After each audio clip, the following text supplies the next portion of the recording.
welcome again. Now what we're going to be doing today is we're going to be doing lots of planting in the greenhouse. So we've got tomatoes, all sorts of different varieties of tomatoes, gherkins, which I've never tried before, salad, cucumbers, all sorts of wonderful things. So first of all, I think we'll start off with tomatoes. I've got these big ones here, and I've also got some tiny little ones which go in the hanging baskets. They're very, very sweet, they're gorgeous. So we'll start by doing these. They're all exactly the same, and I'll just show you how to do those. First things first, you need to get a nice amount of compost. This is just multi-purpose compost that I use in the bottom here. I always put it in a bigger tray, which is just in case you spill any over, and it always ends up in the tray and doesn't end up falling on the floor.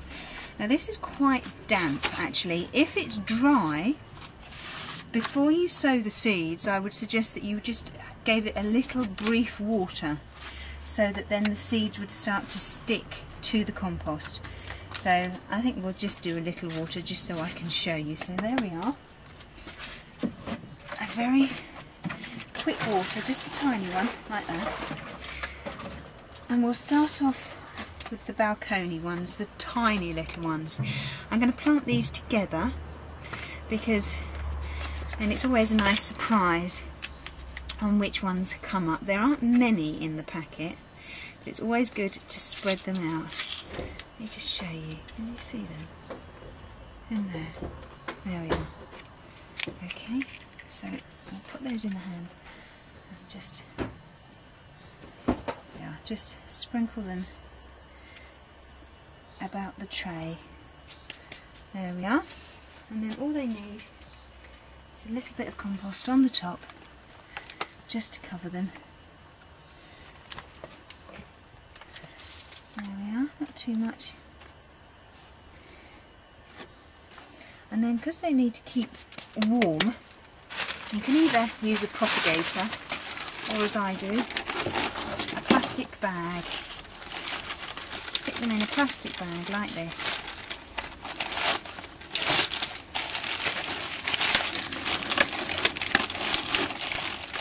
It's a bit fiddly to get in.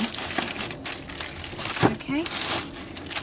And we'll keep the labels with them so that we know. So that's one done, and we'll just put that on the shelf and then we'll do something else.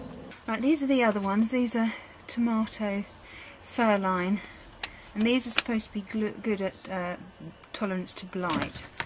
So there's only a few here, so we can position these ones, not just sprinkling them on, we can just position them very carefully. Oops. There we are, onto theirs. Now, if your compost is dry, which usually it is, but because this has been outside it's not, then once you've covered the seeds, again a very gentle watering and put them in a plastic bag, okay, before you put them up on the shelf. At least with those we'll be able to see where they are. Okay, so a little sprinkle over.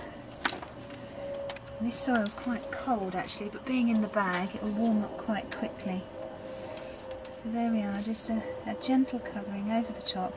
It'll take, oh, I don't know, about 14 days for these to start growing. If it's cold it will take longer. Remember one year I got a bit worried. I didn't think they were going to come up. There we are, because it was just too cold. And we'll put this one in a plastic bag. If you do have, you know, the plastic coverings put over the top, then fair enough, use those, but I always find these work just as well. So I'll just put this in. Right, well, we'll put him on the shelf like that, and then the label that we've got we'll just tuck underneath like that and rest it on there, and then we know what we've got.